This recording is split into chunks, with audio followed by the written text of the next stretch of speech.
Um, okay, so hi everyone, I'm Poulami, and I'm today very excited to talk about my academic journey and thoughts and lessons that I learned on the way. And this is something very different, and I'm not going to talk about physics, which is interesting. And so that's why I'm very excited to talk about what I learned in my academic journey for these many years. First, I would like to start by saying this, that research is a part of life.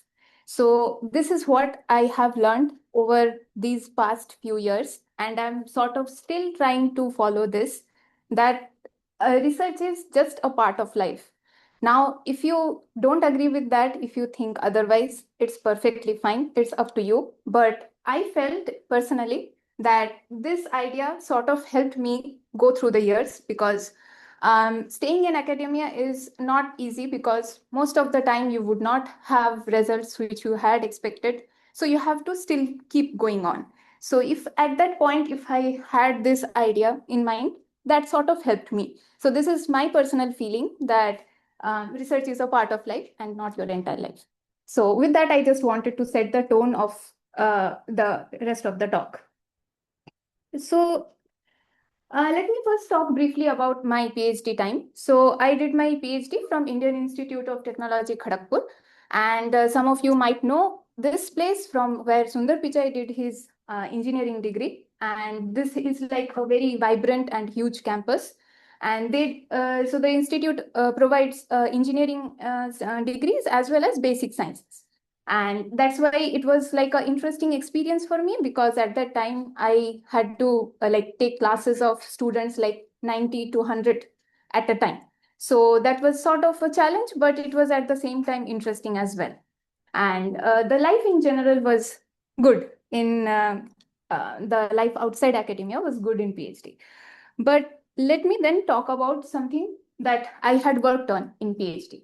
So I started my PhD in 2017. So if you would remember, around 2015 is the time when the first gravitational wave event was detected. So it's exactly like 10 years back. And that's why gravitational wave was all the hype at that time. And that's why my PhD focus, the focus of my PhD was also something like that, that the main idea would be to work on gravitational wave. But as you can see, the thesis title was quasi-normal modes of black hole mimickers. So here by black hole mimickers, I mean something which are a bit more theoretical or mathematical per se. So for an example I have shown in the slide as this wormholes. So these wormholes are still mathematical solutions and they are considered as exotic compact objects. So my work was slightly different from what the mainstream gravitational wave research was going on at that time, but it was slightly more theoretical, but the broader aspect was still gravitational wave studies. And this was what I had worked on in my PhD. So now so this was like the academic setup. Now in the next few slides, I will try to say what I learned from the entire experience. So this is the first thing I learned, which I believe everyone will learn at the end of their PhD, that is patience. Because most of the time you will be like this. So there will be research work, and as you keep on diving deeper into your research, there will always be unanswered questions, which will be nagging you. This is in some sense good, but in some sense it's sometimes gets tiring, but it will always be there. So that is how research is going to be. So you have to sort of learn to live with that and also sort of maintain your life along with the research that is going on. So there has to be a balance. And also, as I said like in the very beginning, that most of the time you would not get the results that you had expected and maybe in the time frame that you had expected. So you would have patience. And that is something you would definitely learn at the end of PhD and which is going to help you in your life in general, apart from academia. So then something which I felt is important is being open-minded. Now, what I mean by that is ideally you would be doing research in a field which would be like an overlap of these. Like you will have some field of interest and you would also have funding because let's be practical, you need funding. So you would generally be working in an overlap between these. But when I say be open-minded, what I mean is you should also be open to fields which you at the beginning don't find very appealing or very interesting. So because for me, that's what I had felt, that I had a very biased view towards fields which I did not appreciate. So that was my lack of understanding, but I had that biased view anyway. And that does not help in any way. So it is always be better to give a chance to fields which you are not very interested in to begin with. And maybe if you give them a chance, you might change your opinion. And that those things might fall into the place where fields having funding.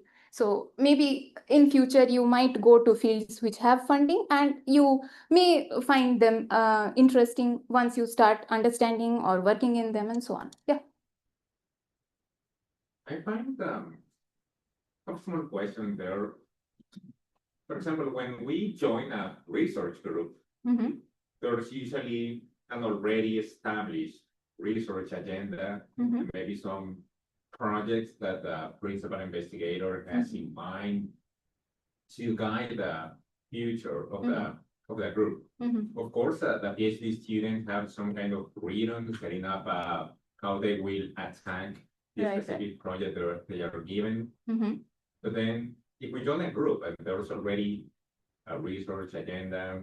So you join the group, so you would find that interesting. So that's why you decided to join the group, I would think. Because so that's what, like, you would be making an informed decision. So you would have an idea about the different people doing different research, and then you shortlist maybe a few of them and talk with them and then decide. So your final decision will be decided by what you liked to begin with. And given that scenario, those fields already have funding. So this is like more like a general statement which I made, because as you go later in life, you might have to decide on what fields you want to go and future work on. So in that sense, you might have a bit more open attitude towards other fields. Just give them a chance. You never know how things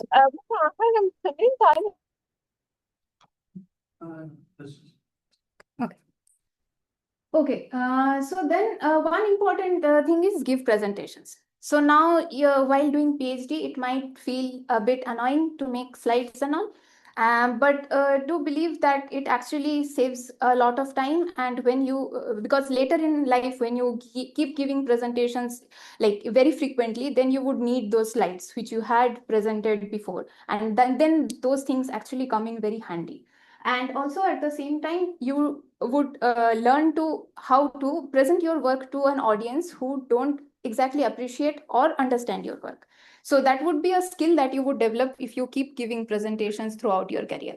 And because at the end, you can't expect your audience to be very familiar with your work and appreciate your work. So you have to be able to sell your work. And giving presentation does help in that. And in this point, I would like to highlight that you do include only those things in the slides which you are 100% sure of. Because if you don't know, you don't include, nobody knows. That's fine. But if you do include, you need to be able to answer and explain. Now, it's totally possible nobody can know everything. But if you include the information in the slide, try to be thorough with them. And if anybody asks a question, you can explain up to your best extent. So that is what I feel should be like a characteristic of a good presentation. So that would in general help you. Oh, and the other important point is don't compare with others, which is like something that you need to learn, because I don't know how things are in here, the academic setup in here, but in India, things are very competitive, especially in the undergraduates and the master's studies. And that's why the PhD journey is very different, because suddenly you don't have an end goal as such. You have to keep going. And there are no exams that you just give and finish and be done with that. So you have to stop comparing with your peers and start comparing with how you have progressed. So even though it might sound a bit cliche, but you have to be comparing with yourself. So that is the only way you can parameterize your growth. So that's why everyone's journey in PhD is very unique, because everyone has a different group, they have different work topics, they have different peers, and everything is different. So you should not be comparing the progress of you with others. Oh, and documentation of work, because believe me, you would not remember the things that you did today after a few months. Because once you do write a paper, you would forget it. And after a few years, even if you want to come back to it, or if someone in your peer or students in general wants to get back and follow up on that work, they would come to you and would ask. Now you have to then go back, and if you don't have documentation, then you have to start from scratch and go through the whole process of getting those results, because you would not remember. And as the time will go by, you will keep getting more involved, more intricate work done, and you would not remember each of the steps that you had done. So whether it is a code, whether it is a calculation, whatever it is, keep a documentation. Even if it takes a bit of your time, that will help your future self from torture of going back and doing all the calculations again. So it is always better to have a good documentation, which will be helpful in your future. And once again, this might sound a bit cliche, but there is no alternate to hard work.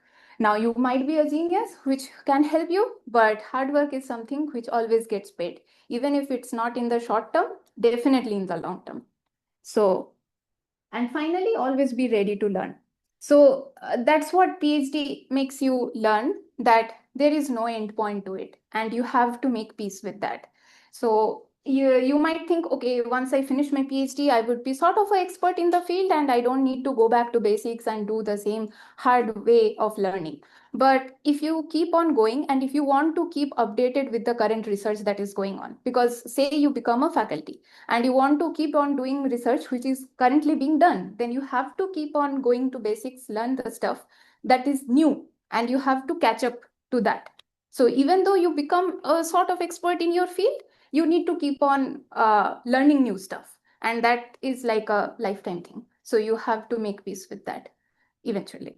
So that is what I guess, these things are something which I felt are very important, and by end of PhD, these things you should keep in mind. That would help you if you want to stay in academia. Okay, so this is about my first postdoc. So I finished my PhD and then moved on to Chennai Mathematical Institute in India. And here it was like a very different environment from IIT, because IIT was like very big with a huge number of students, faculties. It was very dynamic. But here it was like a very niche place with very dedicated subjects which are taught to students, and it was a very different environment altogether. But not just that, I also became a member of LIGO at that point. So LIGO is the group which is an international collaboration. They maintain the gravitational wave detectors, and they are also currently operating now, and I became a part of that group. So it was sort of exciting, because when I was in PhD, I wanted to work on what they were working, like what the current cutting edge research is going on. But once I became a part of LIGO, I could actually do that. So it was sort of an exciting time for me. But again, that meant I had to learn a lot of new stuff. Now, given in postdoc, there is a time crunch because you have to produce results within, say, 1 or 2 years. So it is slightly challenging if you move the field from whatever you are expert and comfortable in your PhD, but it is at the same time fun as well. That would also diversify your CV, but it comes with its own risks. So here in CMI for the 2 years, I was working on this parameter estimation, astrophysics, and stuff from gravitational waves, which you can think are slightly more numerical than whatever I was doing in PhD. So that's why I had to go through the learning process of making me familiarize with the codes that they were using, the jargon of the words, and so on. So there was a learning curve in that. But here I should mention that this learning process can be fun depending on the group that you join. So if you my mentor in CMI has been very helpful in that sense, and he took the time to make me familiarize with that. So I would be saying that if you do make the shift in postdoc to a different field, which is not exactly your area of expertise, you should talk with your mentor, the possible mentor, and be clear with what his expectations are from you. That would help you save a lot of trouble in future. Okay, so here these are some practical suggestions which I feel are important when you do the postdoc applications, because that's one of the hard parts of our career. But anyway, so I would suggest that it's always good if you can give presentations and visit in person to different institutes which have possible groups that you are interested to work on. So if they have an overlap with your current research, that's excellent. And if they don't, but still you get the chance to visit and interact with them, that's also great. So any kind of exposure of your work and you is always good, because it's always better that the future mentors or groups know you personally before you actually do the applications. Because if you think from their point of view, it's actually hard. There are so many applications. How do they discriminate between the people? And everyone would have more or less similar qualifications. So if they know you in person, it is always good to have a good impression, which might help in the application process. And this obviously will help you as well, because you get to see the place, you have an idea of how the group works, how the people are, and how the dynamics work. Because it is always good to know, I feel, because it's always like a sort of a blind game if you just randomly go and join a group and then you can't adjust. So it is good if there is a possibility for you to get to know your future group. And so when you do the applications, try to get a tailor-made application for especially the future project part of your application. So when you do a postdoc application, you would be summarizing your current work, and also you would be giving a brief idea about the future projects that you would be doing. Now that should contain some work which you are expert on, and that should also contain something which the future group you are applying to are experts on, so that they will be thinking of you as a potential candidate who can do a overlap between the two and get some feasible work done. So it might be a bit time consuming step, because each time you do a new place or a new group, you would be going through their papers, their research, and so on, and you need to then invest some time in each of the application. But that does help if you get a tailor-made application for each case, if possible. And also be open to changing your field of expertise. This I said previously as well, that given everyone is aware of current scenarios in academia, so it is always better to keep an open mind and to give chance to other fields, and not just be very strict with your applications. And finally, this is the most important point, which I feel, is you don't reject yourself. That's someone else's job. So whenever you get any potential application with slight overlap with your field, do the application, because you never know where and what chances will click and you would end up with the opportunity. So it's always good to do applications. Yeah, so now I would try to say a few pros and cons about navigating collaborations, because from 2023, I have been part of LIGO, and it's like a collaboration of thousands of scientists all over the world. So you can imagine it's not easy to maintain a collaboration of these many people with different time zones, different research interests, and so on and so forth. So here I would say a few points which are like the positive sides of a large collaboration like LIGO, or at the same time a small one, which you can have with a few people of your group or with different universities, so on. So a few points are that it gives a huge exposure. It gives you the possibility of having interactions with these diverse group of people, which normally you would not get the chance to. And also sometimes it leads to faster progress of work, because you are working with experts in those fields, and it might actually help in the work and help it converge faster. Now, these are all subject to the conditions or the groups that you are working with, and these are some things which, if the collaboration is good, then you end up with these good points. And also they are helpful for future applications, like the postdoc applications, because if you are already working with certain people who are experts in your field, then there is a possibility of you applying for postdocs in those positions, and you already get the chance to work with them. So that in some sense helps you in your applications. And also it extends the circle of peers, because you are working with a larger group of people which normally you would not have had the chance to. But there are some con side as well. So like there can be like stringent or dragged deadlines. So what I mean is that sometimes like for example for LIGO, like sometimes things get dragged on. Even if you do your work and you do your part, because of the technicalities and how the setup is, things get dragged on. You have no idea, like no hold over that. That is just part of how it is. And sometimes stringent deadlines, because you have to maybe not do your work, invest time in your work, but you have to focus your entire time and effort in the collaboration work. That is your commitment to the collaboration, but it might be a tricky thing to balance. And then there can be an issue of limited academic freedom. Now, this can be true for a big collaboration like LIGO, or can be true for a smaller collaboration with a short author scenario, short author paper scenario. But that again, all these points would depend entirely on the people involved, you, and the whole setup. So I wouldn't say these are all in general true always. And once again, there can be slower progress, because even if you do your part, there might be people with different work and different priorities, and they might take their own time. So you have to literally wait for them to catch up with you. You don't have any hold in this, say.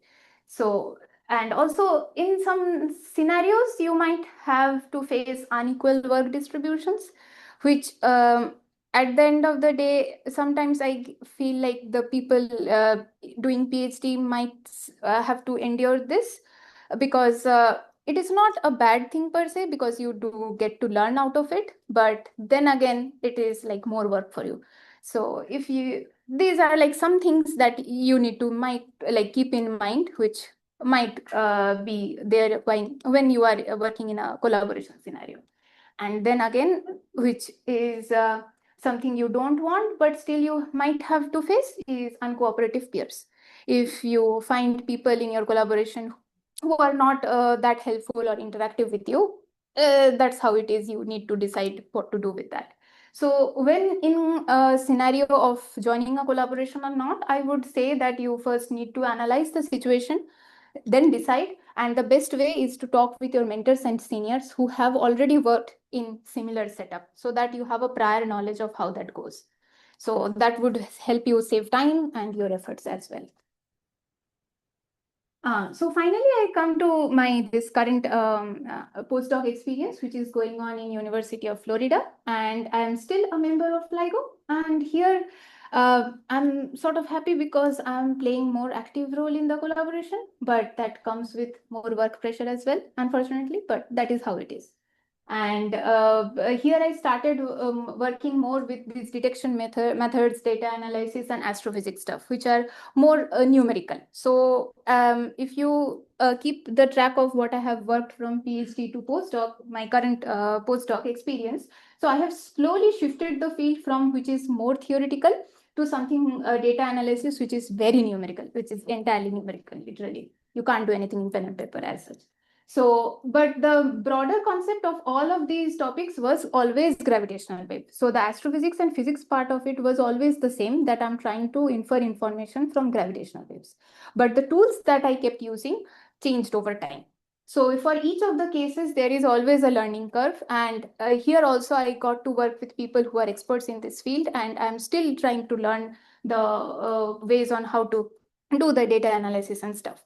But that's what I again want to stress, that if you do change your field, always be aware that there will be certain risks, but you can make an informed decision, and this would help you diversify your CV. But at the same time, and it is fun in general, because once you become a faculty in future, say, then you would be not taking those risks, and you would be more focused on, say, one topic. So you do not get to explore these many topics. So it is always fun if you get to work on different topics and get papers at the end of the day. So that's what something, if you do change the field in future, you can keep that in mind.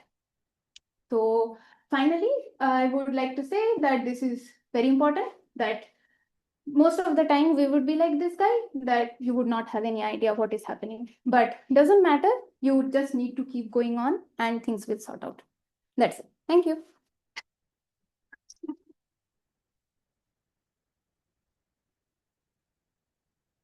Yeah, questions for Poulami. I have a question. Sure. You mentioned about documenting your research, and especially I think that's a very important point, which I personally am feeling right now. So if you have something which is a multi-month, sometimes multi-year project, which will is going to take maybe 1 or 2 years. How do you document at that? Because do you document phase wise? Let's say phase one is like for the first 3-4 months, and phase two is like for the next 3-4 months. I think like efficient documentation is, what do you think? What's your advice on documenting efficiently? Okay. So I don't personally have experience for a multi-year project. So most of my works have like 1.5 years max. So they tend to finish. Like I get the paper at the end of that time. And what I do is like if I'm doing something which is not that theoretical, I don't have to derive the calculations. So then like previous postdoc, what I was doing is I would maintain this slide deck of whatever I am understanding from the literature survey to the final results. So when I'm starting my literature survey, I will put the important links and the main crust of the research papers that we are trying to do in a slide and keep on updating them. That's just for me. I don't need to share with anyone if I don't want to. So that way I will always have the aim to be very clear that what I want to do, and then keep on adding the results as I go on. And there I can add notes and whatever I want. And finally, when I get the final results, I can add that as well. Now, this is helpful because when you do write the paper, you already have the flow. And you can just go back and keep tracking that, and you just write the paper in one go. And also this is helpful when you make a presentation out of that project. So you already have the slides, you just have to like tweak them. And if it is more theoretical, then obviously you need to make a proper documentation in form of a notebook or something where you would have all the calculations, each step done. And you can do it like in separate folders, or you can do it in separate files so that you don't mix and match them. But maybe if it is like a long-term project, then at least you can divide them and make them for like 2-3 months or like a 4-month window. And whatever work you have done, you can document it in a short span of time, and you can get the end result in a one place. So you have a sense of you are progressing towards your end goal. Otherwise, if everything is scattered, things are there, just that you don't have it in front of your eye.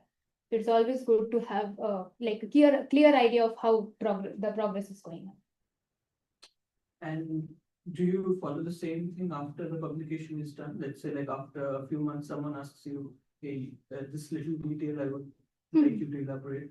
Yeah. In such a case, like after the publication is done, you maintain a separate documentation, or is it the same? It depends. Like mostly I would have all the stuff related to that paper already worked out.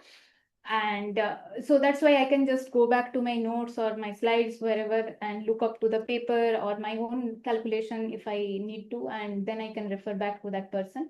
If it is something which is not explicitly I had experienced or done, it is something different, then that is like a separate question. I need to work on that and keep that calculation properly so that I don't have to do it again. So I can always go back. Check.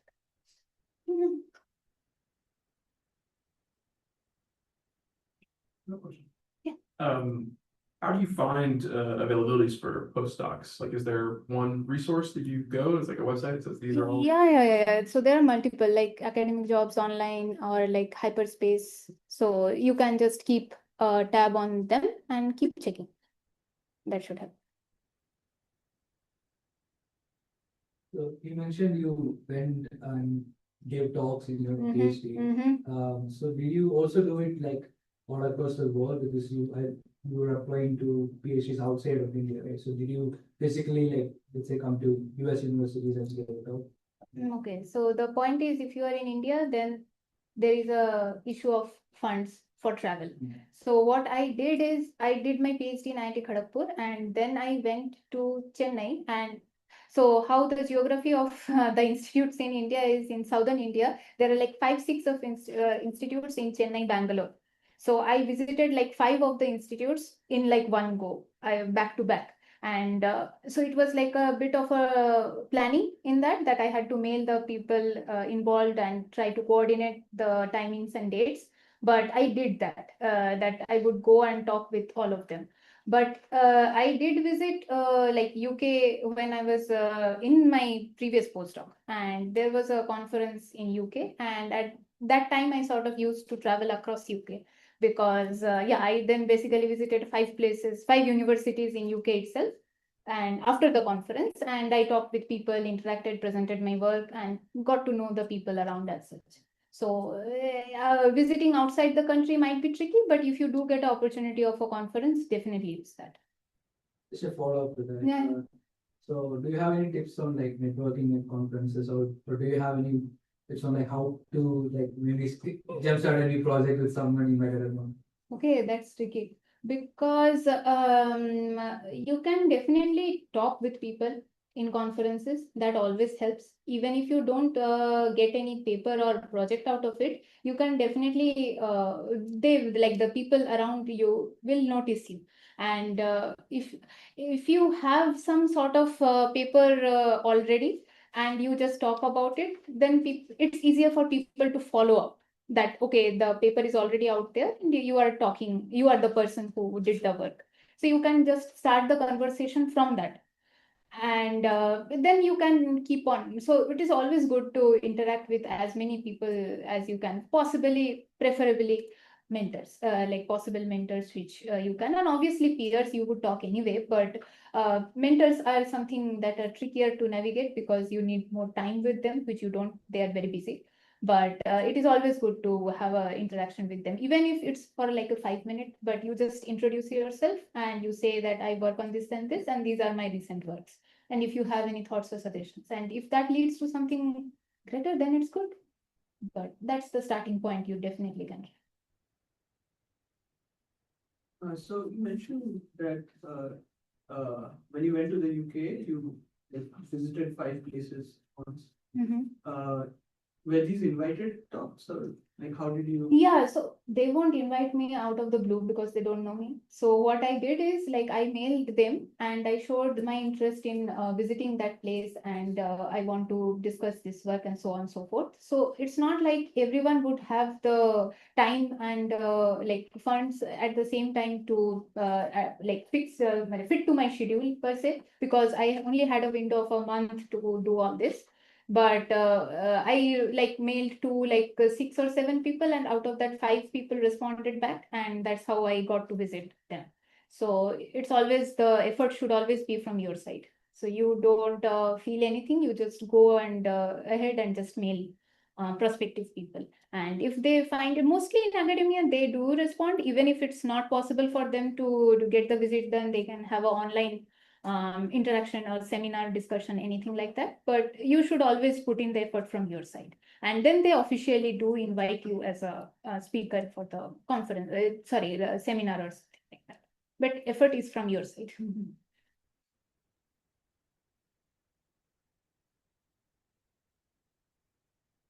Have you ever thought of going into industry at any point? Oh, good question, good question. So now the thing is that I have always been very linear about my career trajectory, and I always wanted to be in academia. So really, I never put in a thought about going outside of academia till I was in PhD. But once I went to postdoc, the reality hit. So I was more aware of the current scenarios and also about life as such in general. And I slowly was, at least my rigid mentality of staying in academia went away, and I'm now more open to exploring other opportunities. Now, if things don't work out within a few years and I don't land up in a so-called permanent position, say, then I would definitely go into industry. But this was not the case when I started my PhD journey. So things changed. So, okay, I kind of know this a little bit already, but I'm curious if you can elaborate a little more. So, okay, so like, of course, in your case, right, the overall theme of the research that you've worked on has been gravitational waves, but from several different perspectives, right? So like, how like along the way, how did you kind of like sell yourself along the way to like the different types of like areas of research to be able to be like, hey, yes, I have this background, but I'm capable of doing this for how did you go about doing that? That's a very interesting point. So about selling your work, which is very important. So when I was in PhD, I had to struggle a bit more for selling my work because I was doing something which is more theoretical and offbeat. that is not what the mainstream GW gravitational wave community was doing. So what, like for example, what I did to like make my work more appealing or interesting was that I would say that since I was working on wormholes, which are like exotic compact objects, so I would pitch my thesis like this, that 50 years ago, when black holes were also considered mathematical solutions, nobody knew that they existed. So they were also treated as the same as we are currently treating wormholes. So the main research with the stability, this gravitational waves, everything started with the idea of if black holes do exist or not. With that question, the idea of this whole field evolved. So I would pitch that we are in the same scenario with wormholes, and we should study them at an equal footing. So that's how I would make my work, which is a bit more interesting, like to make people interested in that. Because most of the people who are not very familiar or not very open per se, which would be most of the case, they would simply say that, okay, these are theoretical solutions. Why would people bother working in them? But you have to like form a way of defending your work and at the same time make them interesting and relevant. And when I went to visit these like the places the institutes which I visited, I just simply talked about my work, and I showed my interest honestly about how I want to move to more numerical works and more about what the current GW gravitational wave community is doing in general. And then I got the opportunity to work with LIGO. That's how it worked. So just follow up to that. So I assume, did you do a lot of like background reading on your own and like a lot of literature review on your own to be able to like successfully talk about to be able to talk about it in that way? Or I guess what was your preparation like in that process? So you mean like the future field that I want to work on? Yeah, like did you do like a lot of like background reading on it, or like I guess what was your preparation? So honestly, the thing is that unless I started working on say a particular field, it's like a very huge field. Gravitational wave is like insanely huge, and there are a lot of groups working on very precise things. So getting an idea from outside is very difficult, and it again boils down to what you end up working with. So you can actually read and get an idea about many different aspects, but you might not end up working in those. So it's not quite then beneficial for you to invest that much time in understanding all the fields. Well, it will help you be more informative, but at that time you don't have that much time to explore those. So what I did is I talked with the people, like I visited the mentors, like the possible future mentors whom I visited, and I talked with them honestly about what I know, what skill set I can bring in, and I was honest that I want to learn these things. I am not I'm not very comfortable with these new things which I want to learn, and they would then explain what are the things that you need to learn to catch up to this, and so on and so forth. So it's like a dialogue, and being honest helps because they would also have reasonable expectations that way. So we have a question on Zoom from a fellow postdoc in our department, Saika. He's asking, in a field where there are many recent papers that address the same problem or similar problems and often arrive at comparable conclusions, how do I position my own work to stand out? So if there's a hiring committee or interviewer who asks, why should I read your paper over the number of other papers on the same topic? What should be a good response to that? Is it okay to oversell or admit that they are all equally important? Because popular names tend to be cited more, right? Which is true. Yeah. So then again, it depends on what result you got, how good they actually are. So if they are like really path breaking, then you do have to be able to defend it, because it's like a bane to get two good results, because now you have to sort of defend and why you got them and why nobody else got. So, but if there are like multiple results which are existing in literature, you definitely can acknowledge that they do exist, but always prioritize on your work, highlight the key selling points of your work. And I wouldn't say overselling is a good thing, because the audience might be more aware of the pros and cons of all the literature and they might not like it. But obviously, you should try to emphasize the good points of your work and always like try to maybe briefly say how your work is different from the existing literature works that already are there. So that way, I think should be a good pitch. That way you do acknowledge the existing works, but at the same time, you highlight your own work.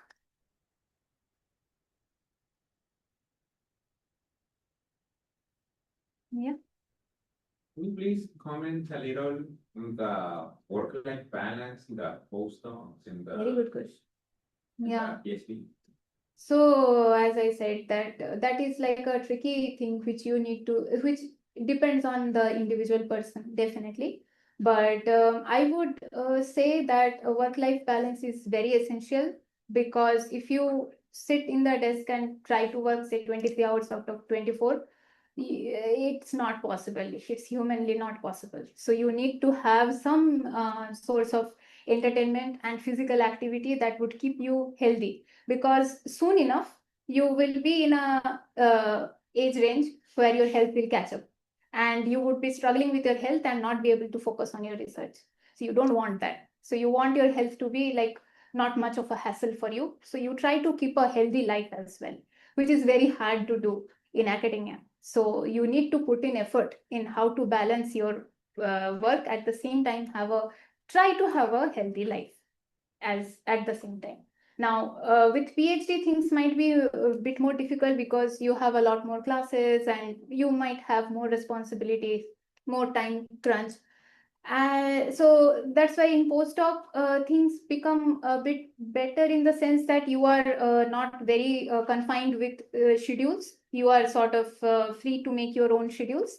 But then again, the workload also increases because the expectations from a postdoc are also very high. So you have to maintain that standard. But at the same time, you have to maintain a healthy life as such.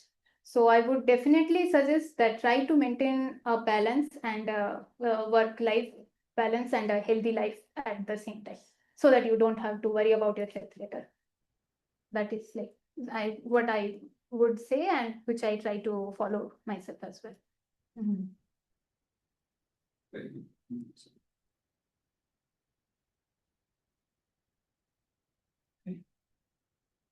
Like, how many postdocs do you apply to in general? And do you think being in a collaboration helps your chance of landing a postdoc compared to like some work, independent work that you don't? So this is very subject to the conditions, the work, the field, the funding. Basically, field is linked to funding. Because in collaboration, you do have a more like a broader exposure, and people know you, know your work ethics and stuff. That might help you. But at the same time, if they really don't have funding, they are not hiring at the time when you are applying, which is like a very unfortunate but a very possible scenario, that at the time when you are applying, there are no hiring at the specific specialization that you do have. So then there is nothing that you can do. But in general, collaborations give you the exposure that you might need while doing the faculty hiring. But this number of postdoc is a bit tricky because it depends on how you yourself feel confident about yourself. Because when you do a I don't have a practical experience of that, but what I have heard is you need to give an idea about what you will be doing a research and teaching for, like, say, 3 years, 5 years. So you have to have that much a clear idea about the field, and get future problems which are feasible, not something which is you can just write and that it's never possible to solve. You need to have practical problems which can be solved in a real amount of time, and you need to write a proposal like that. So you should be able to write that. You should be in that maturity stage, and that people generally do the application like after second or third postdoc, like 3 to 5 years or something like that on average. But that should depend on the person as well, how they are feeling and how they have progressed in their career as well.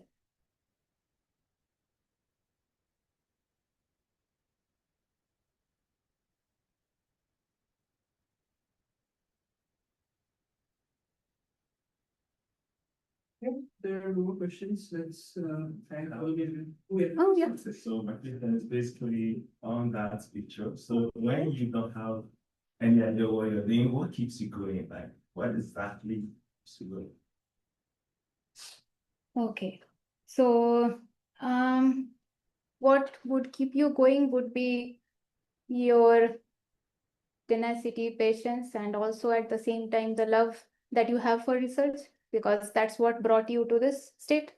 So it's not a bad thing, but what I'm trying to say is that most of the time you would be stuck in a scenario like this where you would have months of work but no progress, which is visible to you at that time. So, but you still have to keep on going ahead with that. So you should always try to see the bigger picture here, but it's hard to see because from my practical experience, I'm saying it's really hard to see the bigger picture when you are actually going through a crisis like that. But yeah, generally, I would say the love that you have for research, for new results, and that should actually motivate you to keep on going. And also, for me, it would be like I would ask myself if I can survive in any other field. I would not. So I would always like to be in a field where I can get to learn something new and get to work on something new and get new results each day. So that not many fields give you that opportunity. So you pay a bit of a price, but at the same time, you do get this fun experience. So for me, that was something which kept me going, like helped me keep on going, even if I did not know what is happening.